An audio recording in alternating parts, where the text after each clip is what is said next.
Bonjour, bonjour à tous, bienvenue. Hello, il était court le jingle là, il est pas plus court que d'habitude, non? J'ai mis la version courte intro live là qui fait une quinzaine de secondes. Ah, c'est pour ça, j'étais pas prêt. Heureusement que j'ai pas fait de grimace avant. Là. C'est pas la version 15 minutes, ça va. Ok. Ah, j'aurais Mais en pu. plus, on est presque en avance là. Et peut-être que, je sais pas, il y a combien de personnes? Peut-être on attend peut-être en 1 ou 2 minutes avant de commencer là. Il y a 10 personnes. Ouais, je pense qu'on va attendre un peu quand même. Ouais, du coup un petit. Donc si on fait un petit récap vite fait, donc sur la première émission, on avait abordé quoi les points, la vue carte pour moi. Jérôme, tu avais abordé. Attends, je sais même plus. Sur l'émission 1, On a voir déjà un peu oublié. les fonctionnalités. Moi, je sais que j'avais abordé la liaison des tables possibles entre des tables de 10 bases différentes. Ça, c'est un autre truc que j'aime bien. Oui, j'ai fait quoi? Je sais même plus ce que je Et fais, moi, tu sais. J'ai fait les c'était pas la automatisations génération deuxième. doc, toi, Jérôme? Si, il me semble, non? T'as pas parlé de la génération doc, la D'accord? première émission? La Ah La oui, génération de génération documents? 2, t'as raison. ouais, Ouais, c'est ouais. ça, génération de documents, ouais.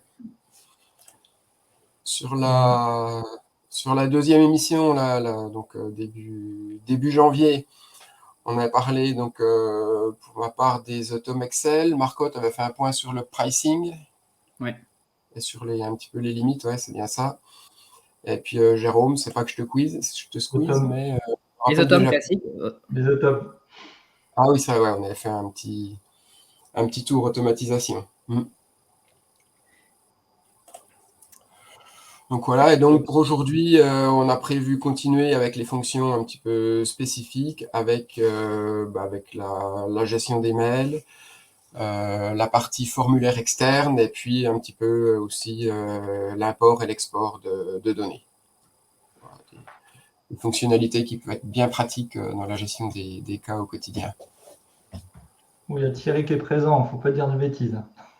C'est Thierry, c'est Ah oui. de Time Tonic, pour ceux qui ne savent pas. Ouais, mais pour moi, le seul moyen que j'ai de pas dire de bêtises, c'est de rien dire. Hein. Et encore, donc c'est ce que je fais. Bon, on va rien montrer en fait aujourd'hui. Pourtant, on compte sur toi, hein, quand même, Marco. Pour les conneries, c'est ça ou pour rien dire parce que...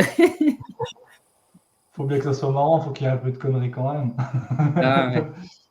Bon. Ah non, là, puis bon, comme...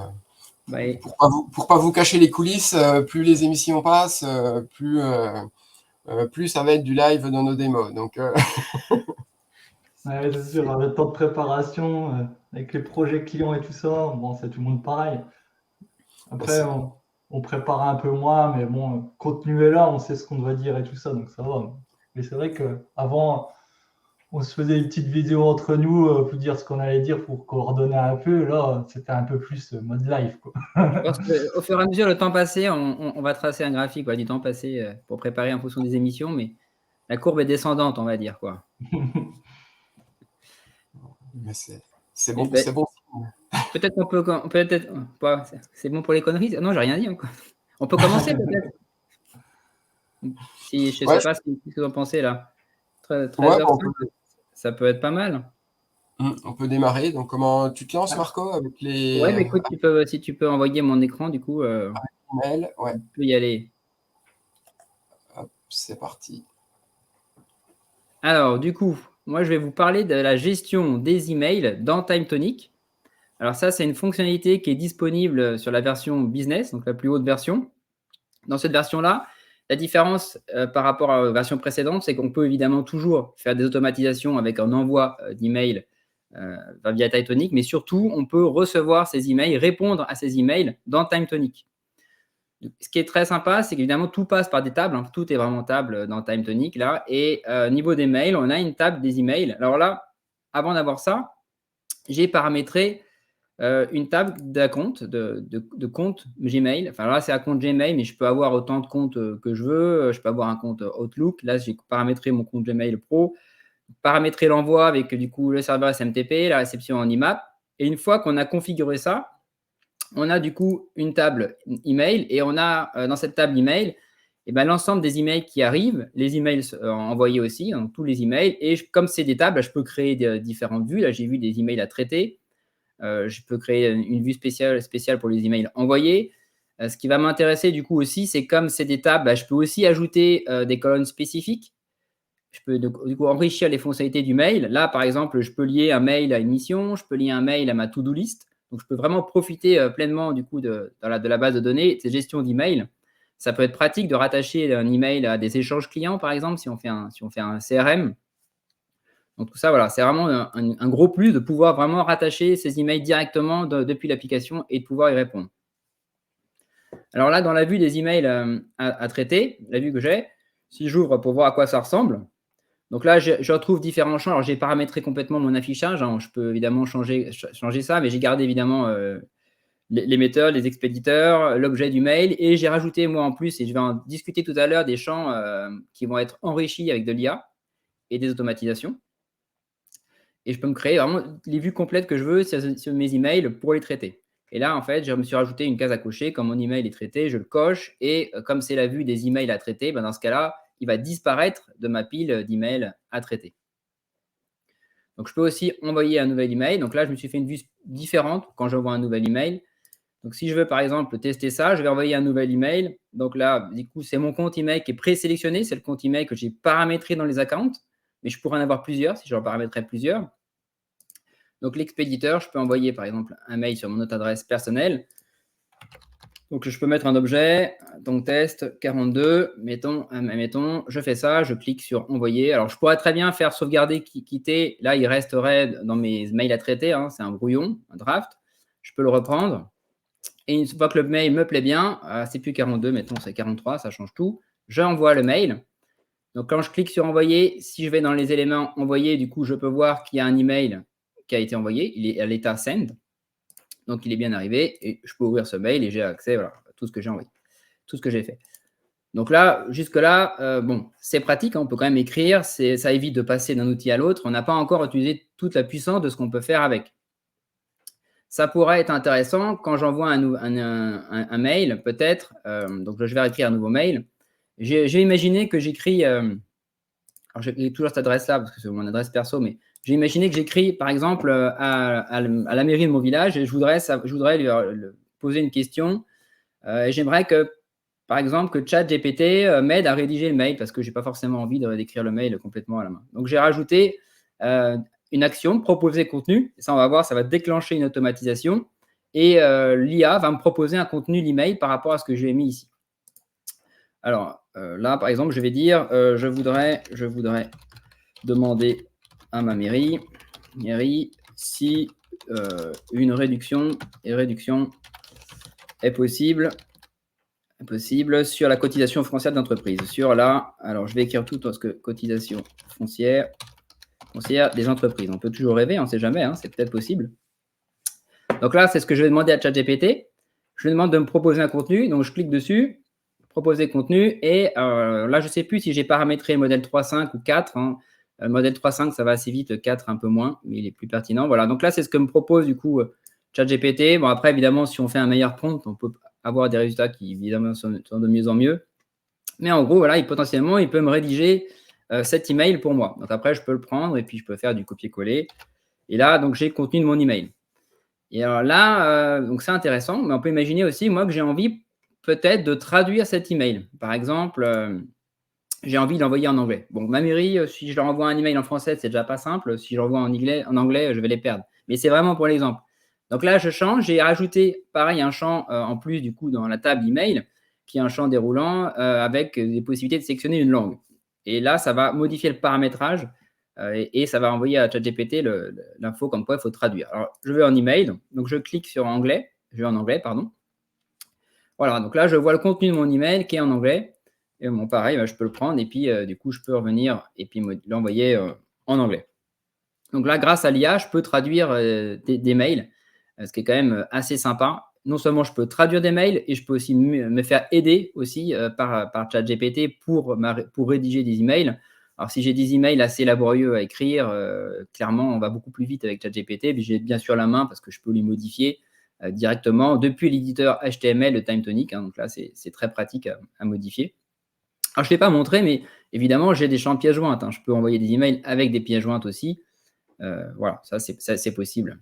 c'est possible. Donc là, hop, C'est vrai que c'est pas mal pour les équipes support même, tu vois, dans les entreprises où ils peuvent recevoir des mails de différents pays et comme ça, hop, ils traduisent le truc dans la bonne langue de la personne qui gère le support et comme ça, il peut répondre aussi dans l'autre langue. C'est vrai que... Oui, et puis on pourrait imaginer qu'une automatisation affecte en fonction de l'email à la bonne personne du support, va le traduire en fonction de la langue de la personne du support qui parle. Enfin, on peut imaginer plein de choses en fait, hein, grâce aux automatisations finalement et au fait que ça soit dans la table. Alors là, par exemple, je peux sauvegarder, quitter, j'en verrai plus tard si je veux.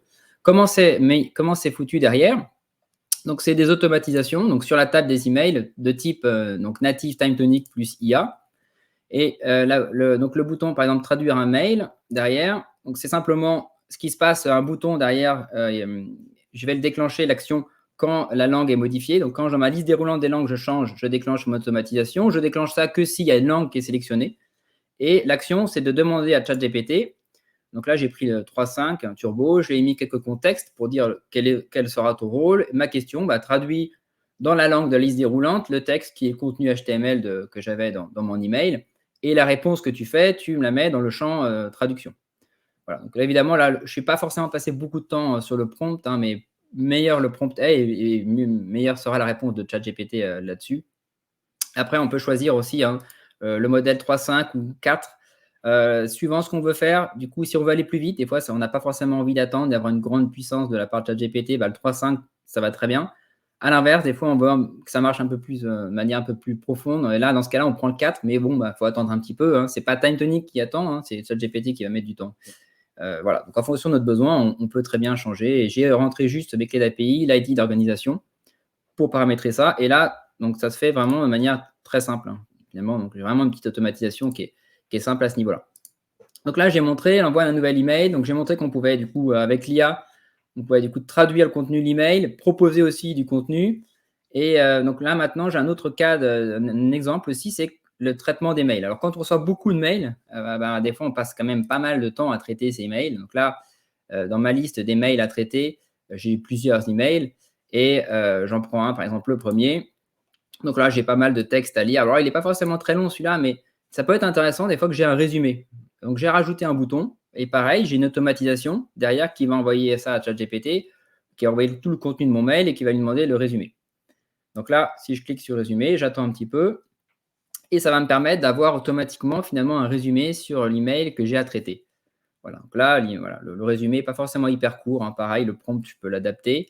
Mais ça peut vraiment être intéressant d'avoir en un seul coup d'œil le résumé et de ne pas devoir tout lire. Quoi. Clairement, là, ça fait vraiment un gros avantage. Pareil, j'ai rajouté aussi un bouton qui est de prioriser. Alors, prioriser, là, je lui ai dit, voilà, moi, j'ai défini pour les mails, c'est un nouveau champ que j'ai rajouté. J'ai dit, voilà, moi, le mail, j'ai 3 importances, faible, moyenne, haute. Et une fois que tu as lu le contenu de l'email, automatiquement, tu vas me dire, sous-entendu, c'est ChatGPT, hein, tu vas me dire si c'est du faible, du moyen ou du haut. Et là, derrière, clairement, par rapport au traitement que je vais en faire, ça ne sera pas la même chose. Donc là, si je clique sur prioriser, donc voilà, il a analysé le contenu d'email et il a jugé que c'était une priorité moyenne. Alors là, j'ai déclenché ça par rapport au bouton prioriser, mais on pourrait très bien déclencher l'automatisation lorsque je reçois un email. En fait, dès que je reçois un email, il pourrait automatiquement le prioriser, m'en faire un résumé. Je ne serais pas obligé de déclencher manuellement l'action. Là, j'ai choisi de le faire comme ça, mais on peut très bien le faire de manière différente. Et là, du coup, si on regarde comment c'est fait derrière, alors je peux sauvegarder, peu importe. C'est pareil, donc là, c'est toujours une automatisation. Donc là, on a le bouton, par exemple, prioriser. C'est une action, on demande à ChatGPT, même principe, on lui demande son rôle, on lui pose une question, on lui donne le champ dans lequel il écrit, en lui précisant bien que comme c'est un champ où je veux que des valeurs faibles, moyennes, hautes, il faut vraiment qu'il me donne que ces 3 valeurs-là et pas un autre chose. Donc globalement, ça marche plutôt pas mal dans mon exemple. J'ai eu quelques cas où il me renvoyait autre chose que les 3 valeurs. Je pense que c'est juste que mon prompt n'est pas assez bien rédigé. Mais voilà, c'est vraiment intéressant aussi de pouvoir prioriser aussi les emails. Ça n'empêche pas de les lire. Quand on a déjà à la fois le résumé de l'email plus la priorisation, on a quand même une bonne idée quand même du contenu et de l'importance de ce mail sans avoir besoin de tout lire, de tout lire dans le détail. Et ça, c'est directement intégré dans l'outil. Je ne l'ai pas montré forcément, mais quand on a un mail à traiter, on peut évidemment… alors, ce n'est pas forcément cette vue-là. Là, c'est un mail que je n'ai pas reçu. Je pourrais n'importe quel autre mail, par exemple, dans notre vue. peu importe, je change, tata, par exemple, qu'est-ce que je peux prendre comme celui-là? Peu importe. Hop, voilà. Donc ça, c'est un email que j'ai reçu. Je peux faire répondre à tous, transférer. Hein. J'ai vraiment toutes les possibilités de ce que j'ai dans les emails classiques. Voilà. Donc là, j'ai passé en revue donc, le traitement d'email, les nouveaux mails.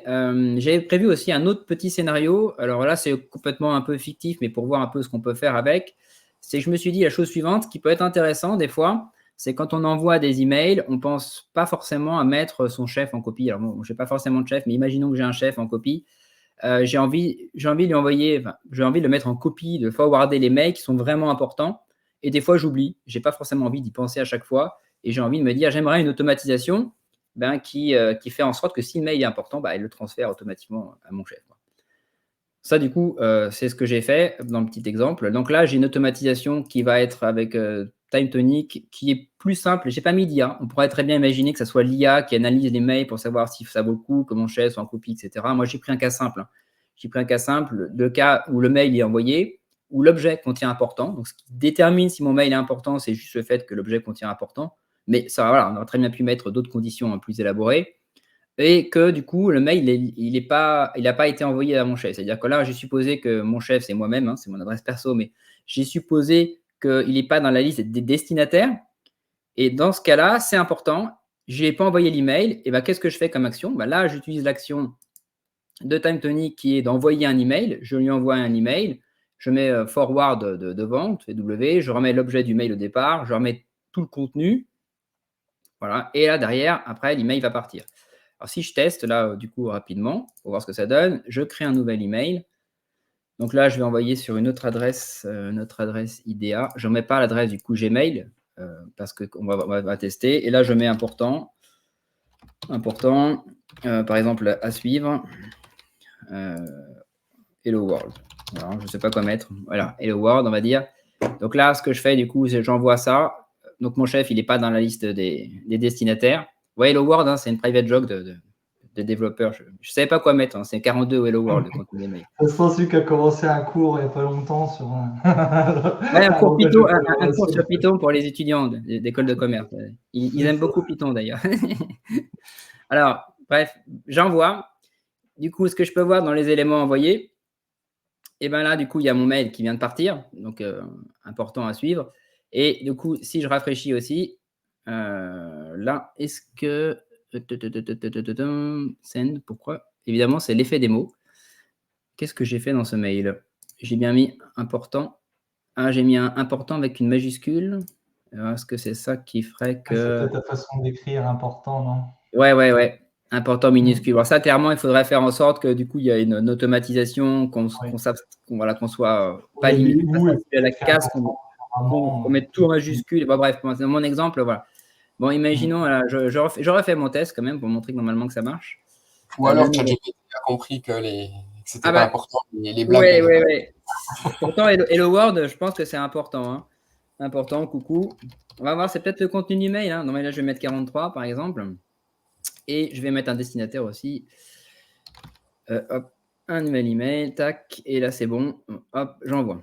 Donc là, maintenant, cette fois-ci, hop, dans les éléments envoyés, je devrais avoir le nouvel email, donc le coucou. Et du coup, si je rafraîchis cette fois-ci, est-ce que ça va le faire ou est-ce que je suis allé trop vite? Alors là, du coup, c'est intéressant du coup pour voir ce qui s'est passé. Tac, contenu important. Donc là, je peux aller voir dans une automatisation, on peut faire afficher les logs et on peut regarder tout ce qui s'est passé. Et là, en fait, ce qui s'est passé à 13h20, donc là, en fait, ce que je viens de faire, c'est que j'ai envoyé un email et je me suis trompé parce qu'effectivement, j'ai envoyé un email à mon chef. Donc, mon chef, il est déjà, a priori, non. Ah, mais non, c'est parce que c'est le classement des mails. En plus, voilà, il est là-dessus. Donc, je n'ai pas vu. C'est moi qui n'ai pas trié. Donc, il est bien parti. On voit que le forward. Là, je vois le mail. Il a bien été envoyé à mon chef et j'ai bien forwardé. Donc, c'est bien passé. Et d'ailleurs, tout à l'heure, même si j'ai mis important en majuscule, ça a bien passé aussi. Hein.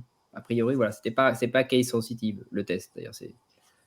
voilà. Donc là, je n'ai pas vu que je pensais que ça arrivait là-haut. Je n'ai pas dû mettre de tri. Il faudrait mettre un tri par rapport à la date, hein, peut-être dans cette vue, sur les éléments envoyés. Voilà, donc vraiment en résumé, du coup, l'intérêt des emails dans TimeTonic, c'est très puissant parce qu'on peut relier ça à différentes tables, on peut faire de l'IA avec, des automatisations, plein de choses. On a en plus quelque chose que je n'ai pas montré, mais on a automatiquement la table des contacts et dès qu'on envoie ou reçoit des mails, automatiquement, il y a une ligne qui arrive en plus, donc ça rajoute automatiquement ces contacts. Voilà, donc c'est quelque chose qui est quand même très intéressant, clairement, parce que le mail, c'est quand même un outil qu'on utilise assez souvent dans la vie de tous les jours, voire très souvent pour certaines personnes. Donc là, la plus-value est vraiment forte. Et même pour relier à des projets, par exemple, tu relis ton mail à ton projet, comme ça tu as le suivi de tes mails par rapport au projet. Tu peux avoir c'est un peu ce que fait Front, en fait, comme logiciel. Et moi, il y a toujours un truc aussi que j'ai toujours rêvé, entre guillemets, d'avoir dans les mails, c'est un numéro pour identifier un mail. Et là, le fait qu'il y ait ce numéro-là, mine de rien, c'est super parce que quand on discute avec quelqu'un, on est obligé de lui dire ah, tu te souviens le mail que je t'ai envoyé tel jour à telle heure, machin, pour identifier le mail. Et là, on peut lui dire tu te souviens le mail 826, enfin, j'en sais rien, par exemple. Voilà, on a quelque chose pour identifier le mail, quoi. Et ça, c'est vrai que. Il y a même encore mieux, tu as le champ commentaire et comme ça, tu notifies la personne, regarde ce mail-là, et comme ça, il reçoit une notif et en plus, ça a le lien directement du mail. Donc, ouais, pas mal. Oui, c'est vrai que là, en plus, oui, tu peux très bien, là, je ne l'ai pas affiché dans l'activité, mais on peut très bien commenter en plus, ajouter des choses. On peut vraiment enrichir complètement, finalement, le mail. On va beaucoup plus loin qu'avec finalement un outil classique, quoi. Ouais, du coup, le champ commentaire, ça permet, comme tu dis, Jérôme, de discuter entre personnes du même espace, de la même organisation, sur un mail qui vient de l'extérieur, et de faire des commentaires avant pour éventuellement finaliser une réponse. Voilà. On pourrait imaginer aussi, je ne sais pas si c'est des mails qui passent par une étape de validation, parce qu'on parle à un client, qu'en gros, quelqu'un écrit un mail qui n'attend une demande d'approbation de part d'une autre personne, et voilà, qui approuve, et dans ce cas-là, une fois qu'elle a approuvé, l'email part automatiquement ou elle envoie elle. Enfin bon, on peut tout imaginer. Enfin, on peut imaginer beaucoup de choses, quoi. C'est vrai qu'on peut avoir plein de process sympas avec ça, je pense. Et le fait que ce soit des tables aussi, un petit truc qui est intéressant en termes d'ergonomie, c'est qu'on peut paramétrer les vues qui nous vont bien en fonction de ce qu'on veut traiter. Et on peut se mettre sur pas seulement sur la vue des envoyés, reçus, etc., mais en fonction des sujets ou en fonction des priorités, comme tu l'as fait. Je veux voir que les importants. Et du coup, ça se fait en un seul clic avec une vue qu'on a préparamétrée. Ouais, c'est vrai que là, on profite de toute la puissance des tables grâce à ça, quoi. Ouais, tu peux même mettre un user en affectation sur le mail et que c'est cet user qui va être en affectation qui, dans une table miroir, verra que les mails qui lui sont affectés et comme ça, il fera le traitement en fonction de ça, quoi. Pas mal aussi. Effectivement, sur une boîte mail générique, comme ça arrive parfois, souvent dans les entreprises. Ça arrive souvent qu'il y ait une boîte générique que les gens interviennent, ils relèvent, etc., suivant les absents et tout ça, comme ça, une boîte mail générique, et c'est vrai que c'est pas mal ça, pour un traitement. Ouais, non, c'est vrai qu'on peut imaginer plein de choses. Je pense que là, il y a des trucs très sympas à faire avec ça. Je ne sais pas s'il y a des questions ou si je vous ai tous endormis ou c'est l'heure de la sieste. À chaque fois, on fait l'émission pendant l'heure de la sieste, donc c'est peut-être un problème aussi. Les gens en ont marre des emails, ils se sont dit j'en ai marre de recevoir trop d'emails. Ils ont lu le programme, ils ont lu email. Enfin non, c'est bon, ça j'en peux plus là, ça y est. Ça.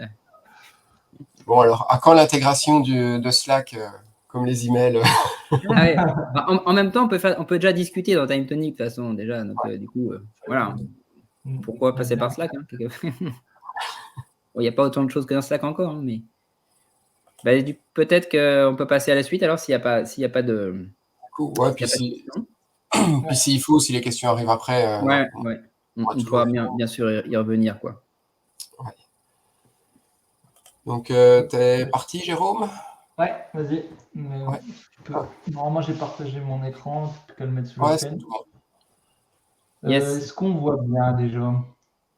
Attends, je me demande, est-ce que je vais zoomer? Hop. Ah oui, c'est vrai que moi, j'ai pas posé la question. Ouais, ça va. Ouais. Ça a l'air d'aller. Je pense que c'est bon. Qu'est-ce que vous en pensez au niveau affichage? De nous trois, Marco, t'es le seul qui n'a pas de lunettes. Tu sais pas ce que c'est de pas bien voir. Ouais, mais moi, je vois bien de près. Moi, je suis myope, mais j'ai les lentilles, donc c'est ça. Mais par contre, de près, je vois très, très bien. Donc, les petits caractères, c'est pas... Ouais, ça sera plus tard. Ça changera. J'ai investi pour l'avenir, moi, tu vois, comme ça. Avec la presbytie, ça va se compenser. Alors moi, aujourd'hui, je vais vous parler de la partie formulaire de TimeTonic.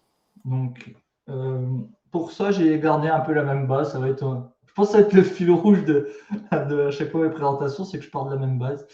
J'avais une base avec des clients, des contacts pour, on va dire, une entreprise qui gère des interventions. Et là, on va imaginer, on a rajouté une table. J'ai déjà rajouté, j'ai déjà une petite, j'avais retiré une vue. Une petite base sur les véhicules, par exemple, il a une flotte de véhicules et il veut avoir les informations sur ces véhicules et on va créer des formulaires pour interagir un peu avec cette base. Donc, cette table véhicule elle va prendre des informations diverses sur le véhicule en lui-même, même des papiers, des notions de kilométrage, de coûts, etc. Donc là, on a une vue qui est ma vue admin. Ce que j'appelle admin, c'est ma vue, on va dire, générale qui affiche tous les champs. Et là, on va vouloir déjà créer un formulaire pour juste une création, que quelqu'un de l'extérieur, en dehors de TimeTonic, puisse créer un nouveau véhicule. Par exemple, on pourrait imaginer c'est une demande de nouveau véhicule et puis après, il faut qu'elle soit approuvée. On pourrait imaginer beaucoup de choses. Mais on va se mettre dans le cas qu'on veut créer juste un nouveau formulaire pour la création d'un véhicule.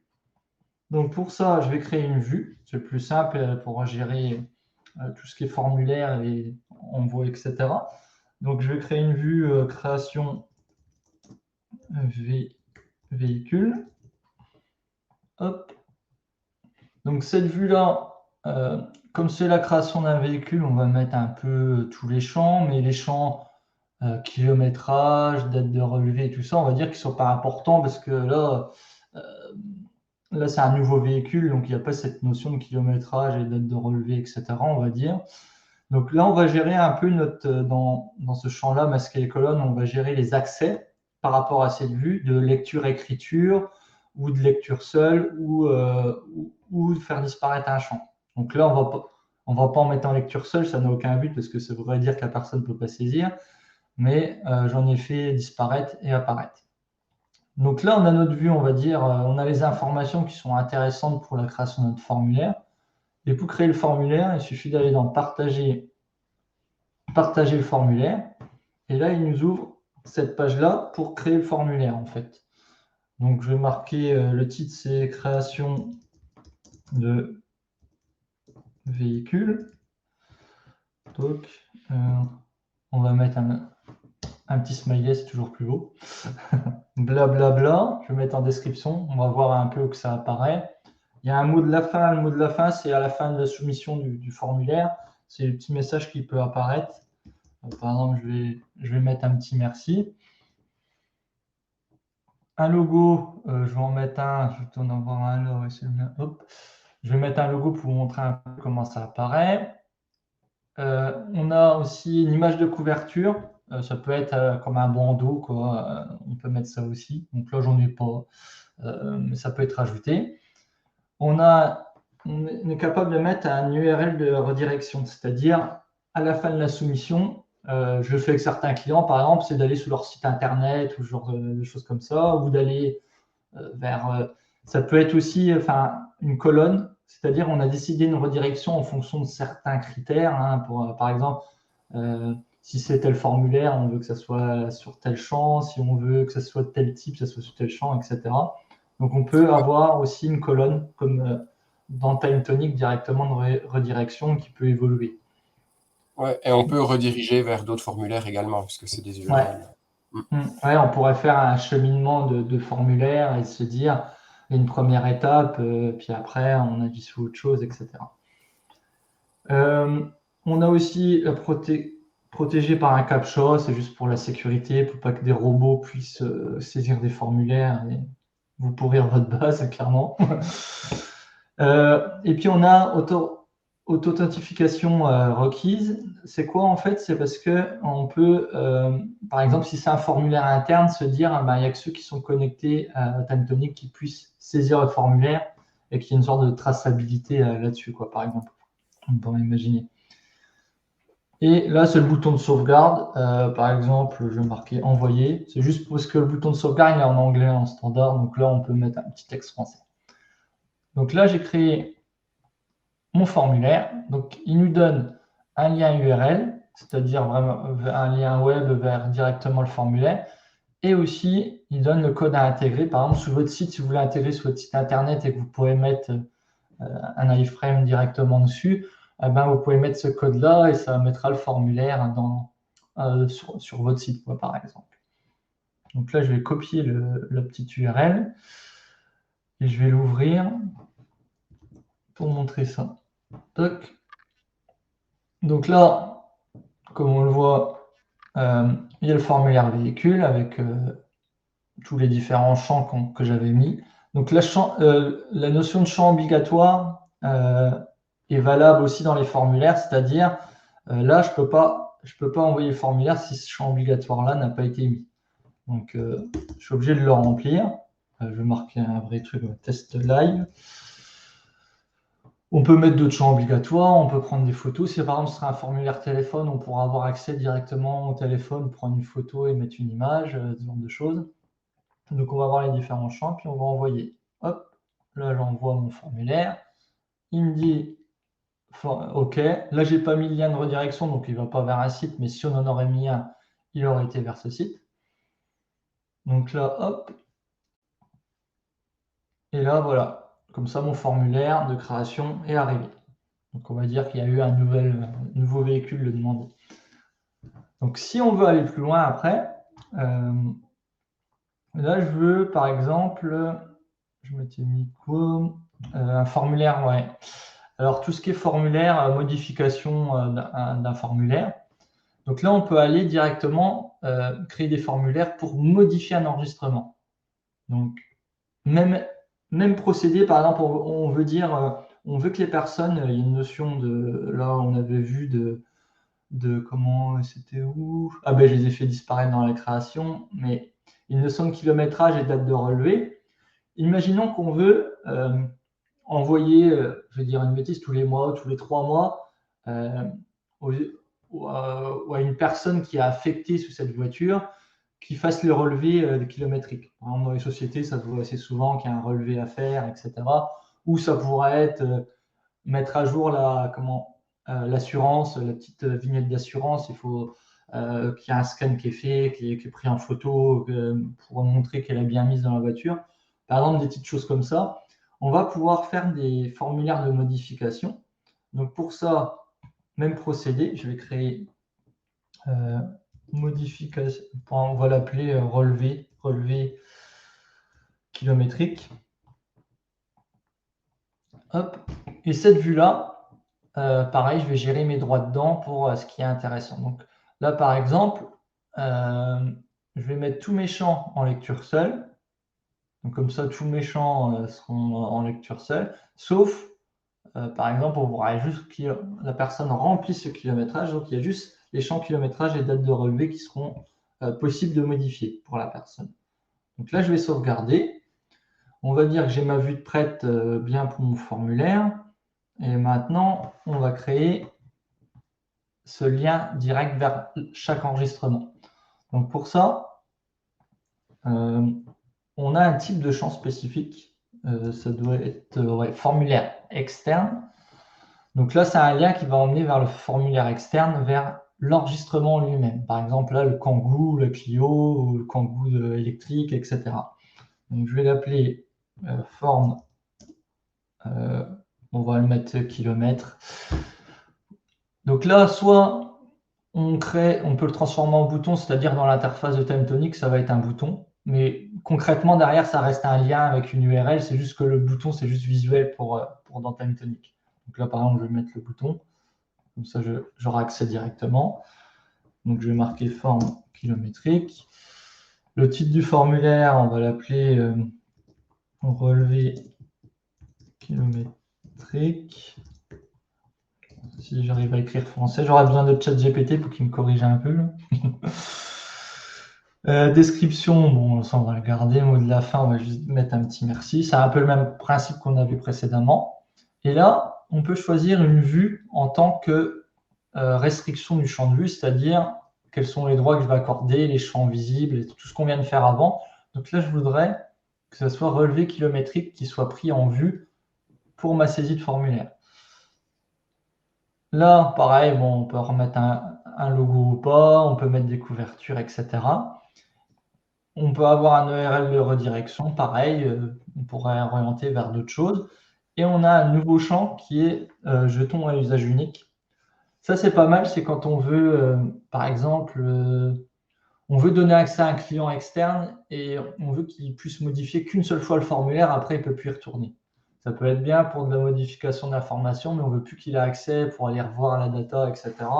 On veut juste qu'il se saisisse une fois et qu'après, il n'y a plus d'accès possible à ce formulaire. Donc là, on peut cocher cette case-là quand on veut un accès unique à ce formulaire. Après, bon, les autres options, c'est toujours les mêmes. Donc, hop, je vais juste mettre le petit bouton envoyer.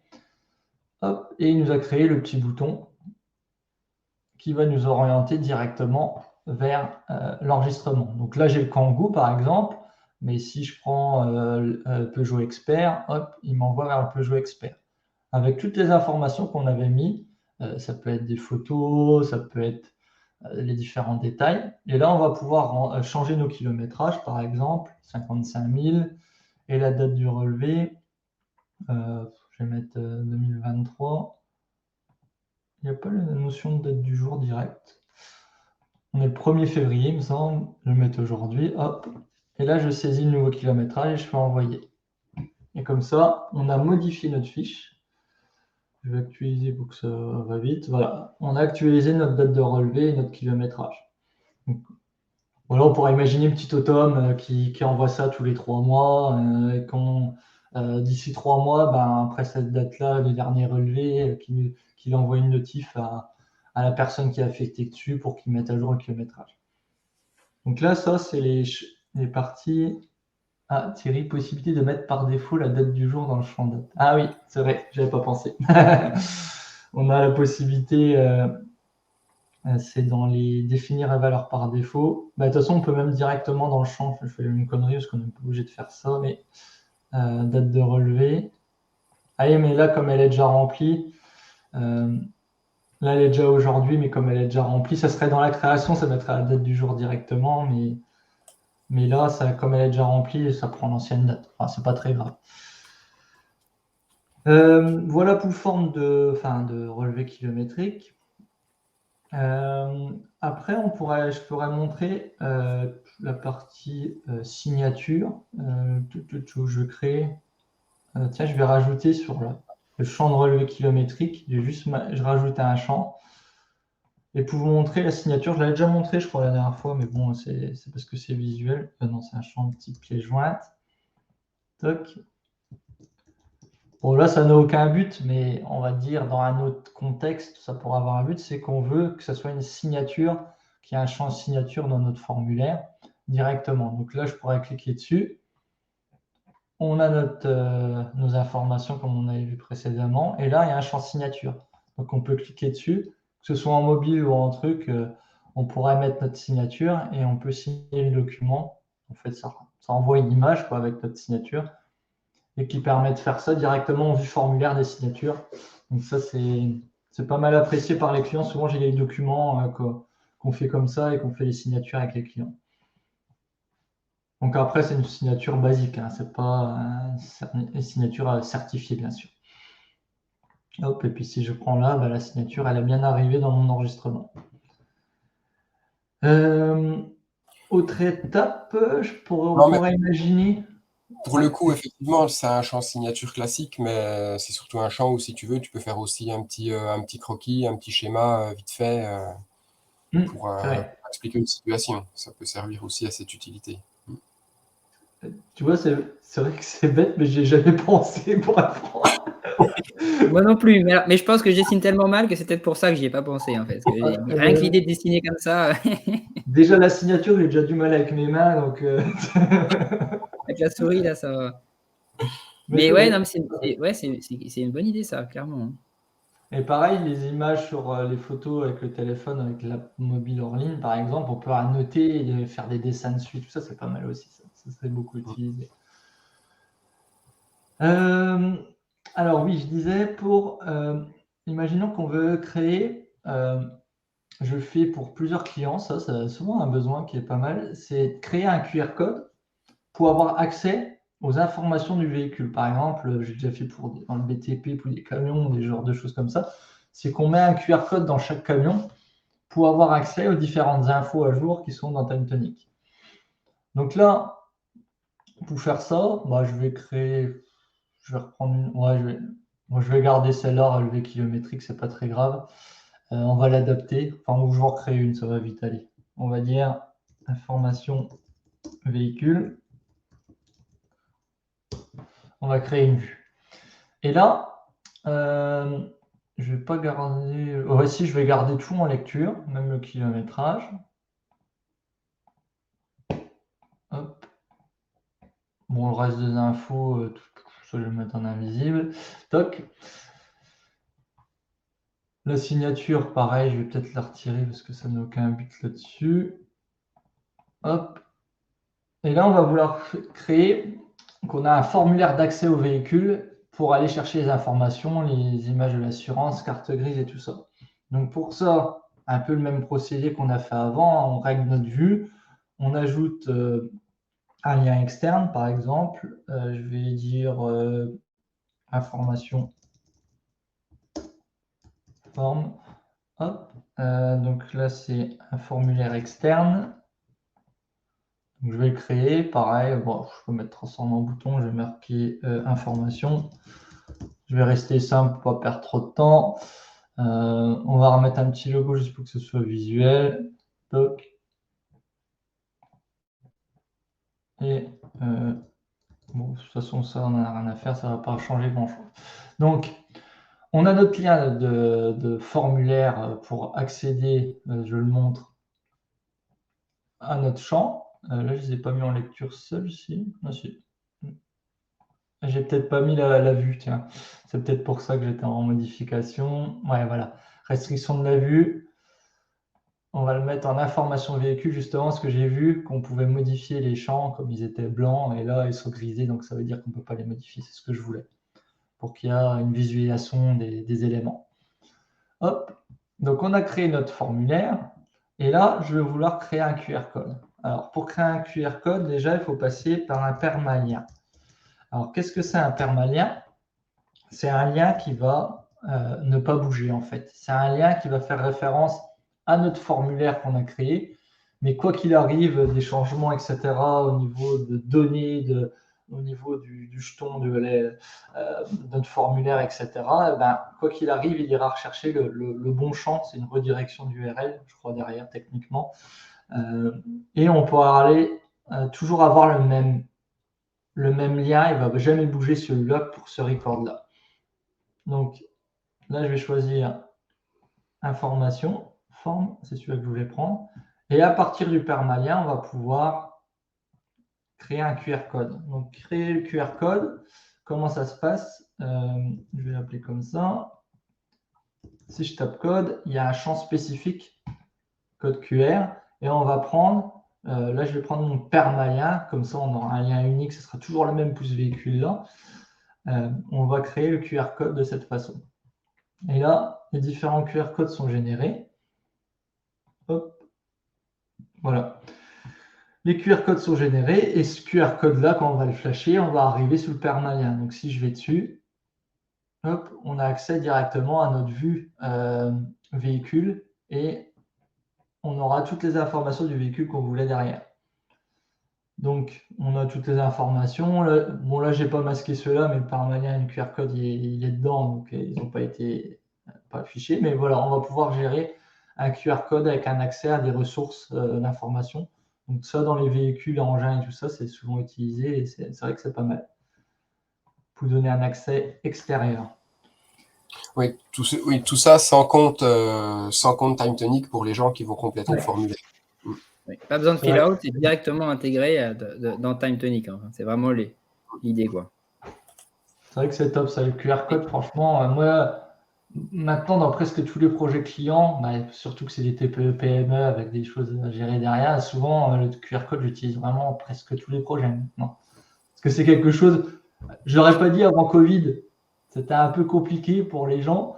Depuis qu'il y a eu le Covid et qu'on a dû flasher des QR codes et tout ça, les gens ont un peu plus pris l'habitude des QR codes. Et c'est vrai que maintenant, c'est assez courant les QR codes en termes Puis là, c'est une d'utilisation. table de voiture, donc ils ont l'habitude de se faire flasher les En vendeurs. plus, j'ai flashé la voiture. Ah bon?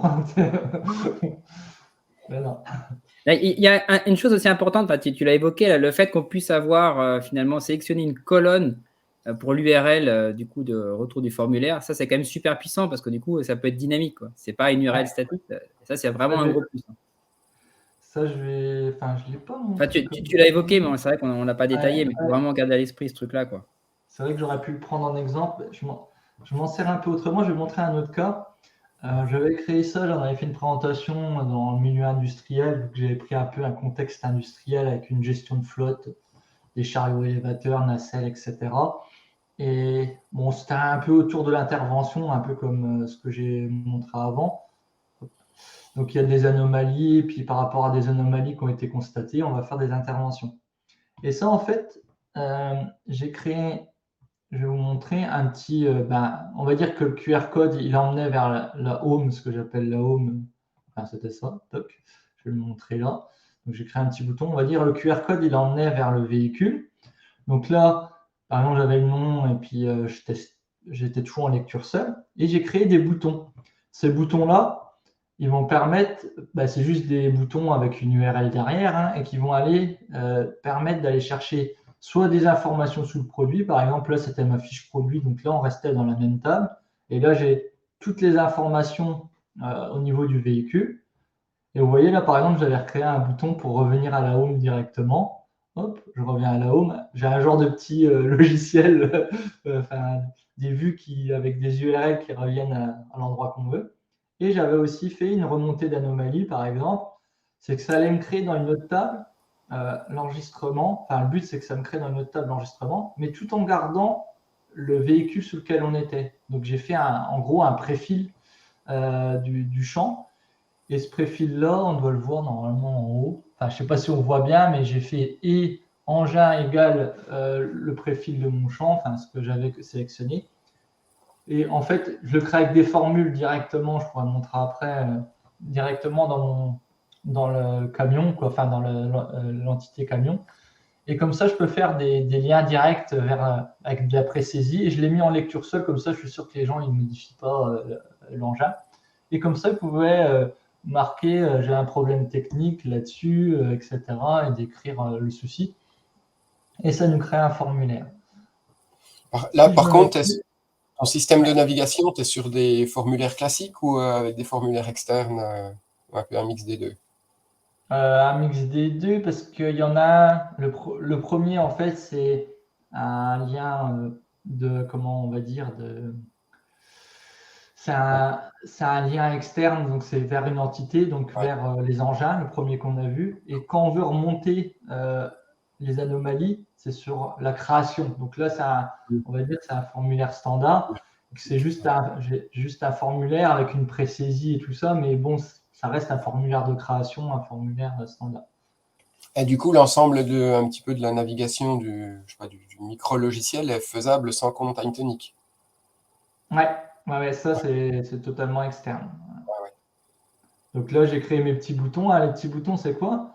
Juste pour montrer un bouton Home, par exemple, qu'on a vu. C'est juste un formulaire externe transformé en bouton. Comme ça, il apparaît dans le formulaire en forme de bouton. Donc là, comme un peu dans l'interface là, comme on le voit. Et par exemple, remonter une anomalie. Là, je pense que ça doit être une formule, si je me souviens bien. Ouais, voilà, c'est une formule. Pourquoi? Parce que en fait, bon là j'ai fait un concat URL pour que l'URL soit sans les accents, machin, etc. Par exemple pour les noms des véhicules. Et c'est surtout parce que je viens rajouter à un moment le nom du véhicule. Voilà, j'ai mis engin et engin égale nom du véhicule pour qu'on puisse avoir un lien directement avec le préfil du nom du véhicule. Donc, et là, pareil, on a l'option transformer en bouton directement, qui est dans l'option du champ formule. En fait, on peut créer des boutons avec des formules aussi, et ce qui nous permet de faire ce système de navigation un peu dans les formulaires. Ça, je voulais le montrer parce que je trouvais ça assez sympa. Je me rappelle pas qu'il y a ce genre de possibilité sur d'autres facilement comme ça. Enfin, je trouvais ça sympa, donc je voulais le montrer un peu ce cas-là. Enfin, voilà pour moi. Est-ce qu'il y a des questions en particulier? Bah, déjà, le fait de pouvoir accéder à la donnée qui est déjà à l'intérieur des bases pour la modifier, on est déjà sur un truc qui est bien différenciant, quoi. Ouais. Après, il y a une De le notion de faire. pricing, ça, enfin, faut bien regarder aussi. Est-ce que tout ce qui est formulaire de création, on va dire, formulaire, si j'ai bien compris, Thierry, c'est le moment que je dis des bêtises normalement. Euh, il y a le formulaire, partager un formulaire comme ça de création. Celui-là, on peut en faire autant qu'on veut, de ce que j'ai vu dans le pricing. Ce qu'il y a les formulaires type comme le permalien et tout ça, enfin, les formulaires qu'on crée en champ là. Hop, celui-là. Ah non, peut-être pas celui-là. Enfin, ceux qu'on crée en champ, là, formulaire externe, là, ils sont limités à un certain nombre. Donc, il faut regarder au niveau du pricing, etc., suivant l'utilisation qu'on a et les comptes, etc. C'est juste ce petit Après, point comme, de vue. ouais, après, comme beaucoup de choses, comme beaucoup de limites pricing de Time Tonic, on peut reprendre un pack avec que des formulaires externes si jamais c'est une particularité de notre activité, sans surcharger avec d'autres fonctionnalités. C'est ça, on On n'a peut pas toujours rajouter.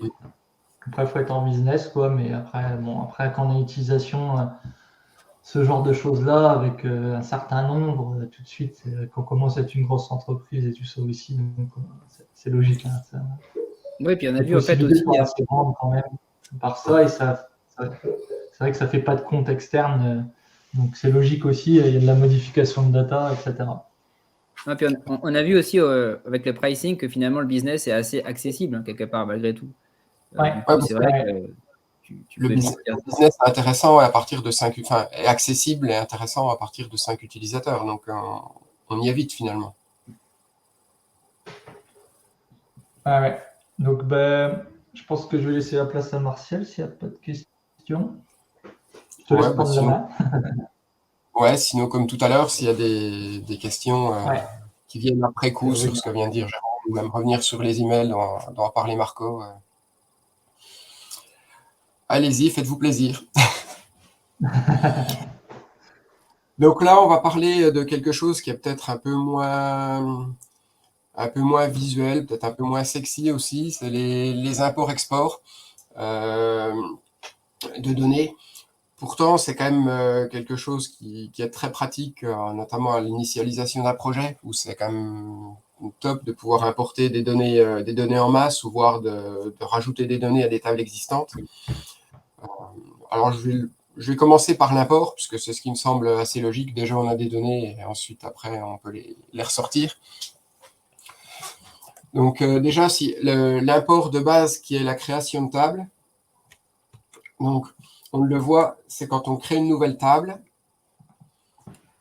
on a une table directement d'import, enfin, pour importer donc, du CSV ou de l'XLS. Donc là, tout simplement, on choisit nos fichiers. Hop, bon, là, j'ai pris... là, c'est un CSV. En option, on peut choisir si on a des particularités de détection des séparateurs. Bon, la détection automatique marche plutôt bien par expérience. Je ne me rappelle pas avoir eu de soucis avec.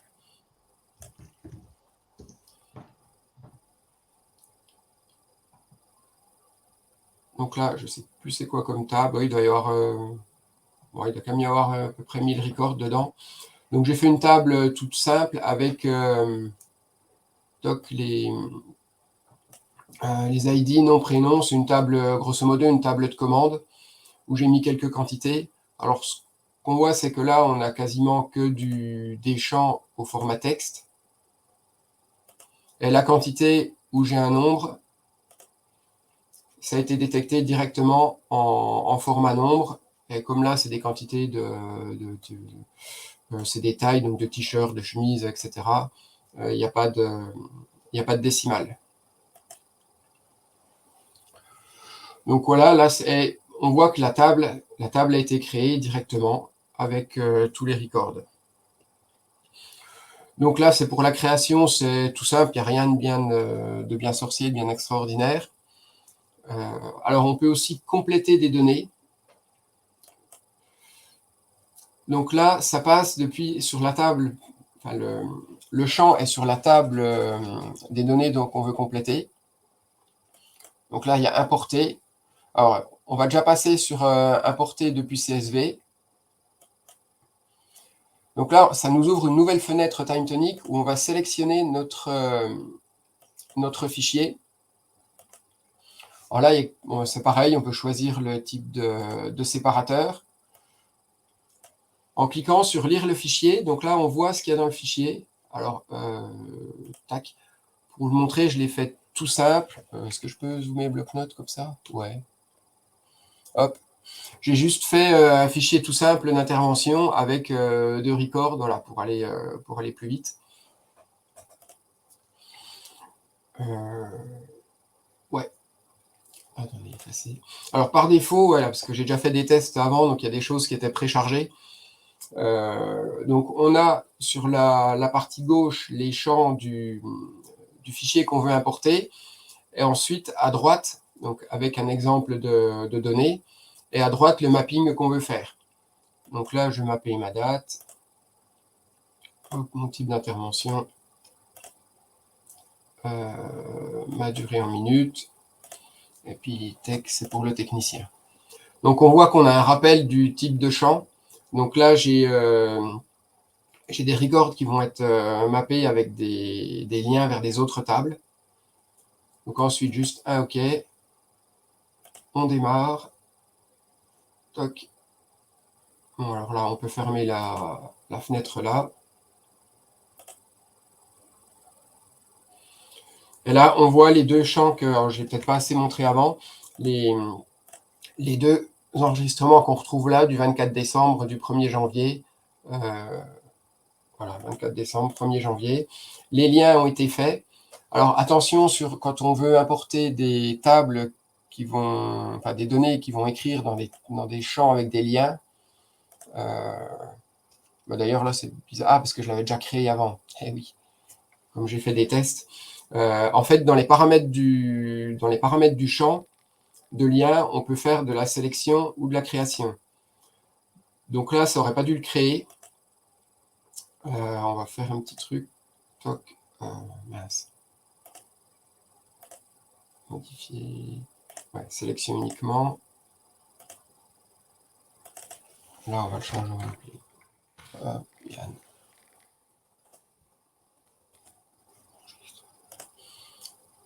OK. Donc là, on va refaire le petit import.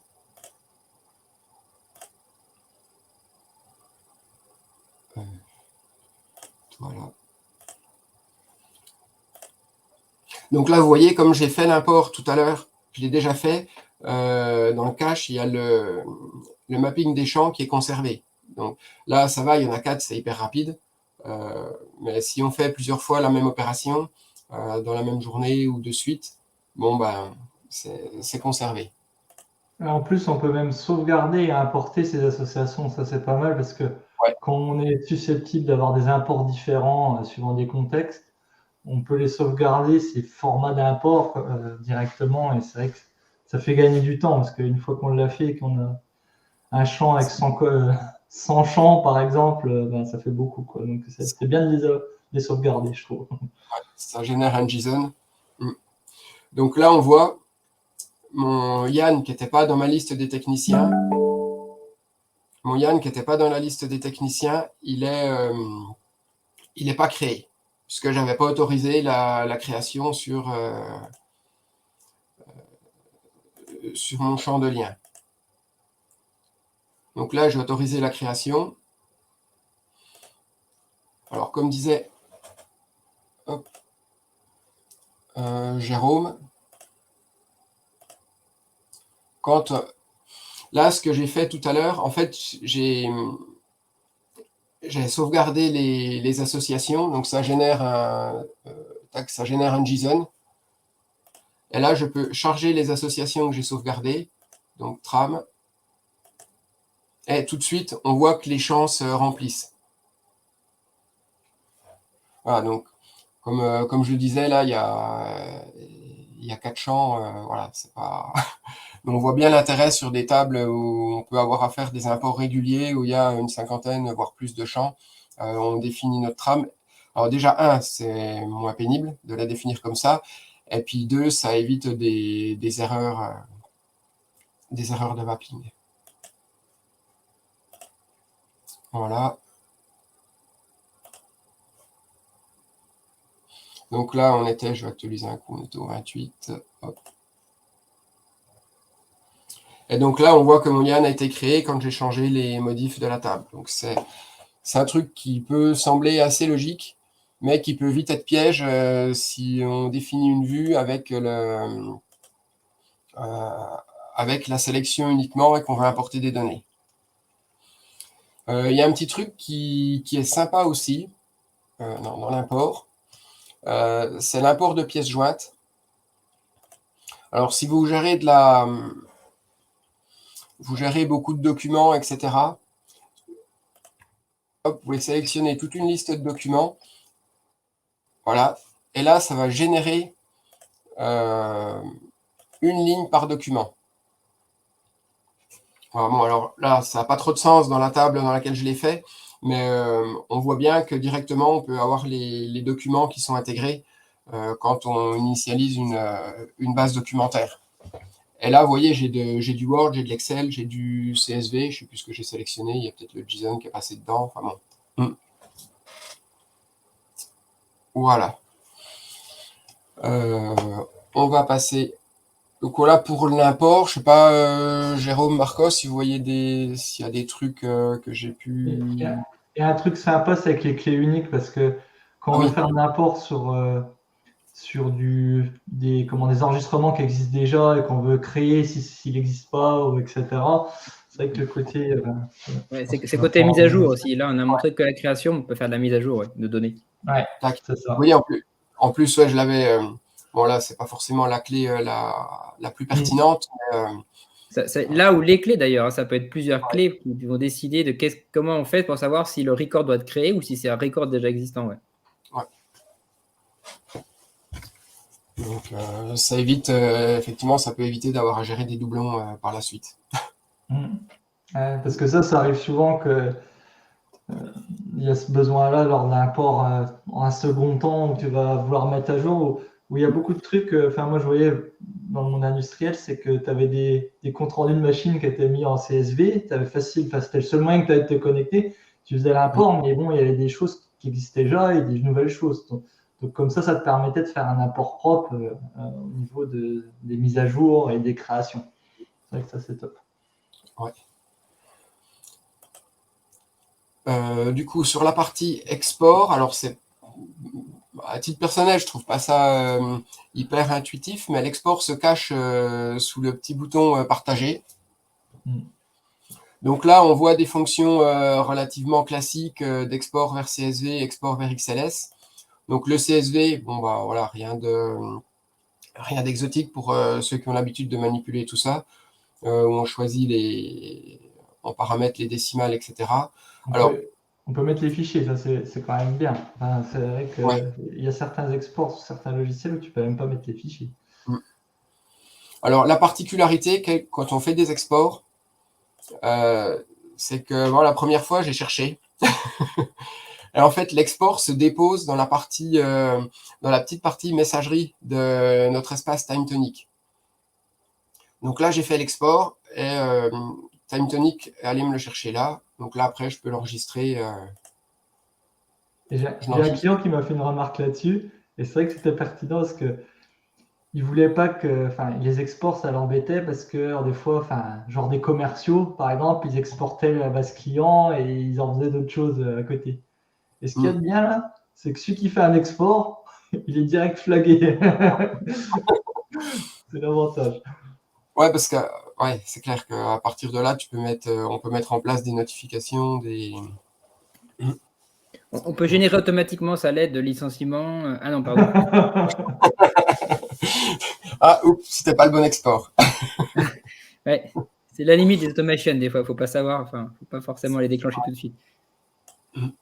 Et puis comme disait Jérôme, si on fait inclure les fichiers. Donc là, vous voyez, enfin, bon, la table est petite, mais l'export est hyper rapide. Comment il s'appelle? Voilà. Quand on veut récupérer les fichiers, donc on a un fichier, donc là, CSV, avec les données, et ensuite, on a un autre sous-dossier avec tous les fichiers qui sont dans la base. Voilà la manière dont ça se présente.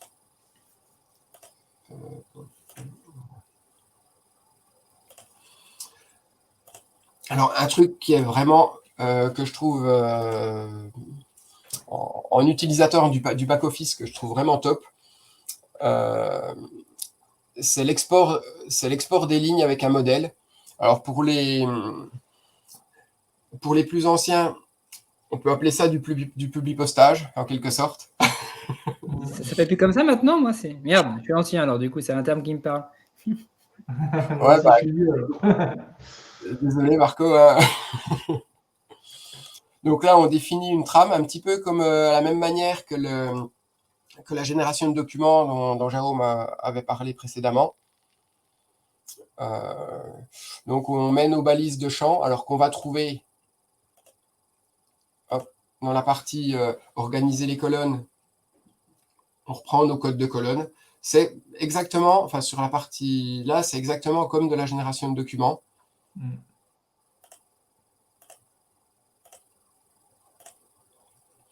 Et quand on exporte, alors, hop, voilà. Exporter. OK. Donc là, comme il y a plusieurs documents, on a un fichier zip.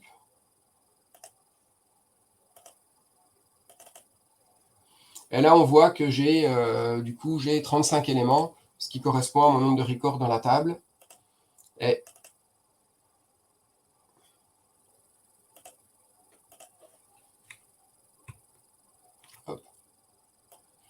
alors, on voit que ça respecte bien, ça a généré mes documents. Donc, c'est une manière aussi de générer des documents en masse en les exportant comme ça. Et en plus, si je ne me trompe pas, je vais peut-être dire des bêtises, mais c'est suivant la vue que tu es, suivant les éléments que tu as, ça va exporter en fonction de ta vue. Donc, ça, c'est puissant. Ouais, tout à fait. En fait, tous les exports, que ce soit du CSV, enfin n'importe quoi, prennent en compte les paramètres de la vue. Donc, on peut effectivement, de cette manière, autoriser. Marco, tu disais le commercial qui exporte tous les contacts, puis on le voit. De cette manière, on peut lui autoriser d'exporter que certains champs dans la vue qui lui est partagée en fonction de son profil, de son ID user, de son rôle, etc. J'aime bien brider les utilisateurs, moi, c'est mon côté sadique. Et puis, ils aiment bien limiter les choses. C'est ça, on limite tout, aucune liberté. Non, mais c'est vrai qu'au niveau sécurité, c'est intéressant, quoi, carrément. Un truc dans l'export Excel, je ne vais pas faire attention, c'est tel quel. 14h09, ça doit être celui-là.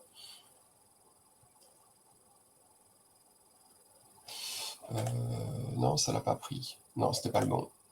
Oui, du coup, hop. Quand on exporte avec une trame Excel, parce que ça peut se faire aussi, pour le coup,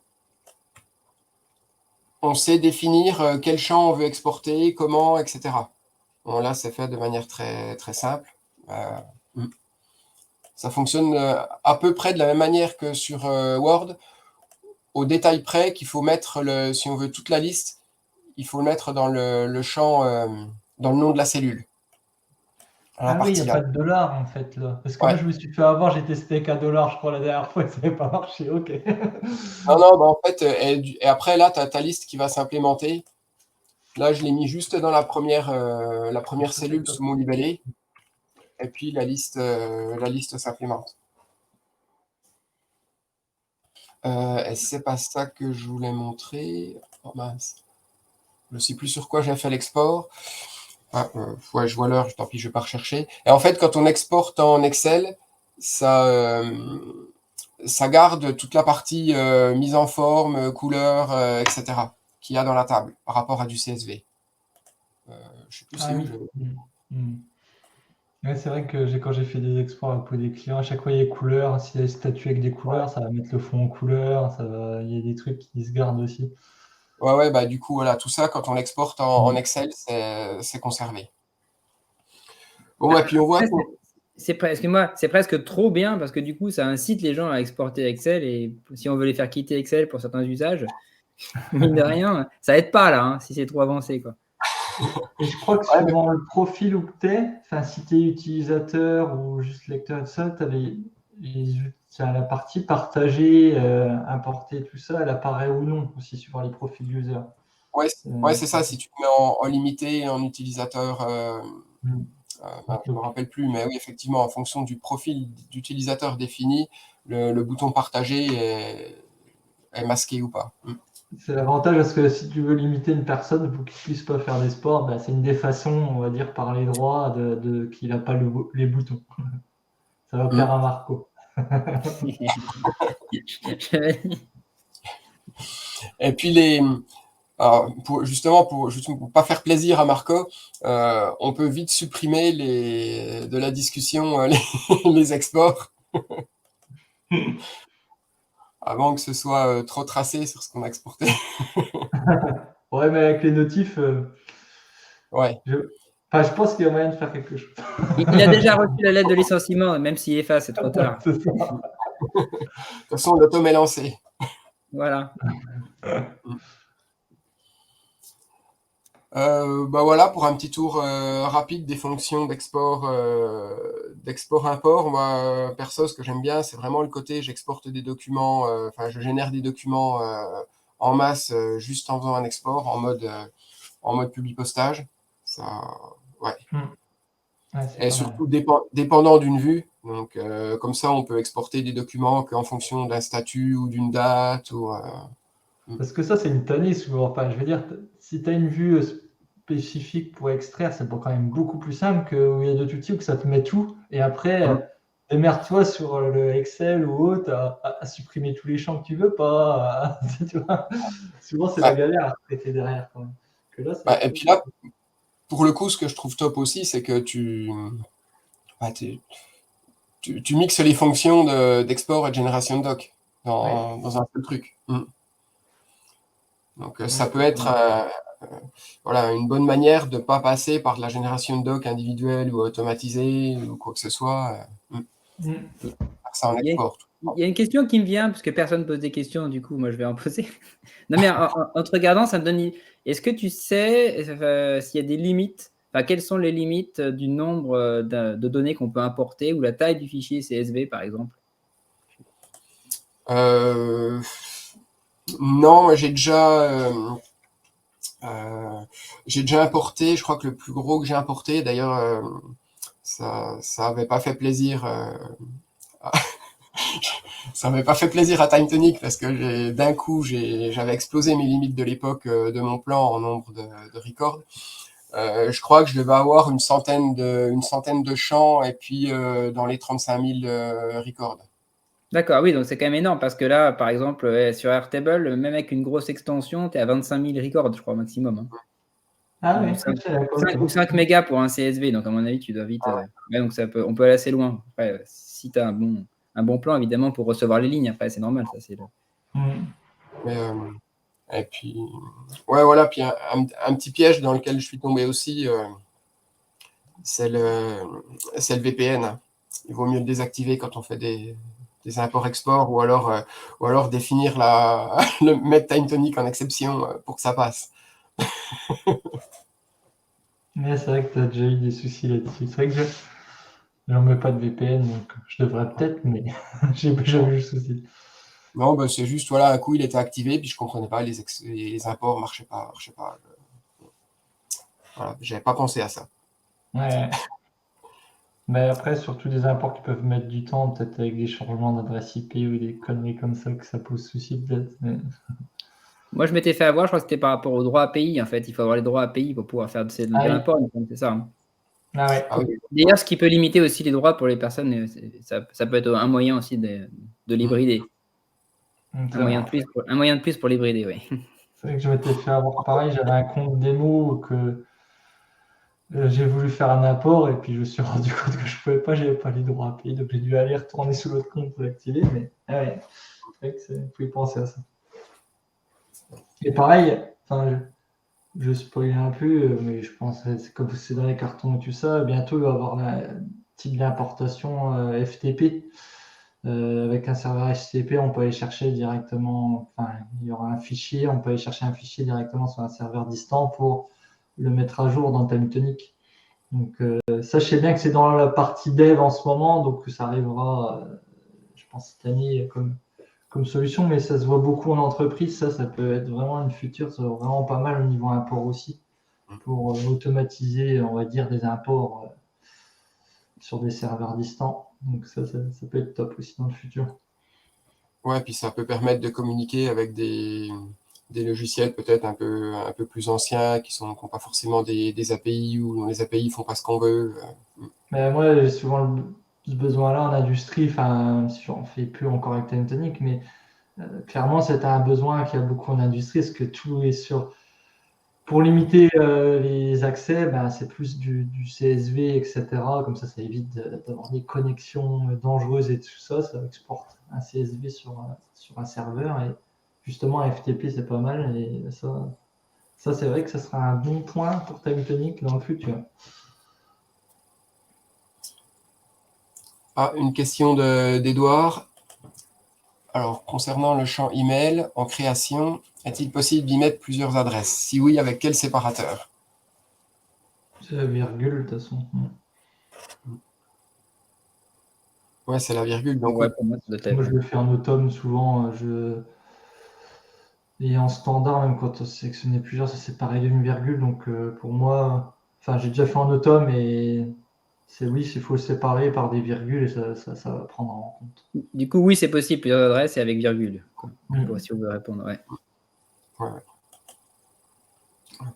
TimeTonic, c'est vraiment la grosse référence no code en France. Excusez-moi, je rejoins en cours. C'est la grosse référence, ouais.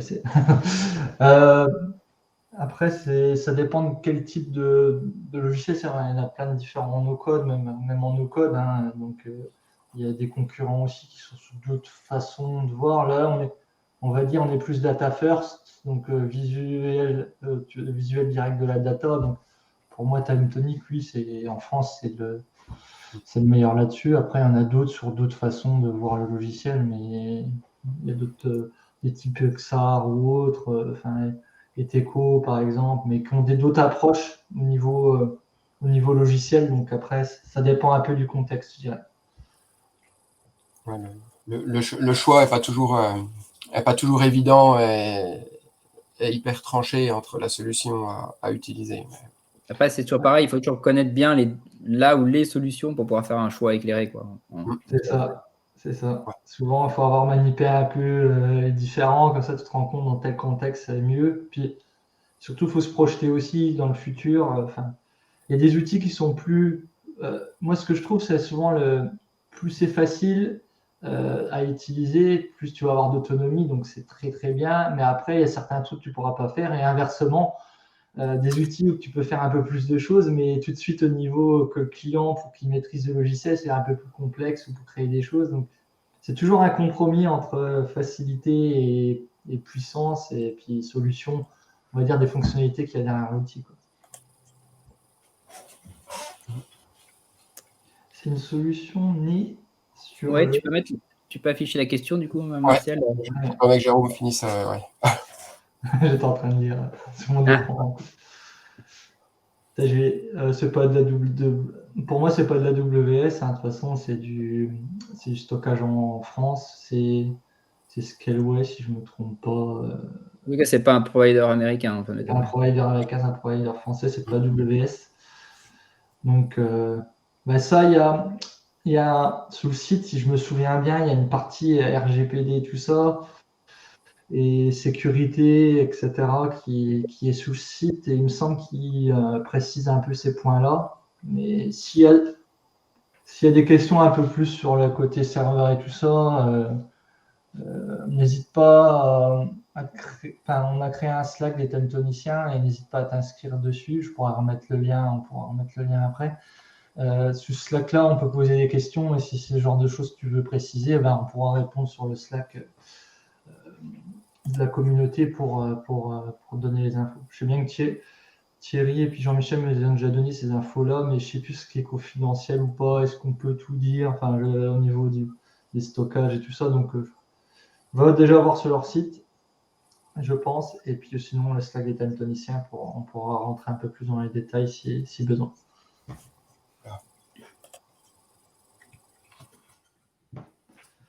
Magnifique pipi. Je me dis, Est-ce qu'il y a d'autres questions du coup sur ce qu'on a dit ou ce qu'on n'a pas dit ou... Des conneries, des bêtises qu'on a dit. Ouais, en plus, on a déjà pas mal débordé. On a de la chance qu'il y ait personne derrière. C'est vrai. Profil pic. Ah bah c'est ça le problème quand tu mets des photos et que tu poses des questions, c'est qu'on voit la photo. J'ai même pas remarqué, je m'en souviens même plus les photos que c'était, ça m'a pas choqué. Ah si, moi j'ai vu tout de suite. J'avoue, j'ai rien dit, mais. J'ai même pas vu, tu vois. Ouais. Bon, ouais, je pense qu'il n'y a pas de questions, a priori. Merci à vous. Et du coup, si vous avez des volontés pour la thématique de la prochaine émission, n'hésitez pas à le dire. Sinon, c'est nous qui choisissons, comme d'habitude. De toute façon, on choisit, mais... Voilà, non, mais on choisit, mais en fait, s'il y a des questions, enfin, on oriente par rapport aux questions ou remarques ou aux souhaits. Mais, Et ça va tomber quand la prochaine? La prochaine, ça fait le 7 mars, je crois. Ouais, c'est ça, jeudi 7 mars. Ok. Bon, nickel. Ça nous laisse un peu plus de temps. Bon après-midi à tous et puis du coup à bientôt. Allez, à bientôt. Ouais, à bientôt, merci. Au revoir. Salut.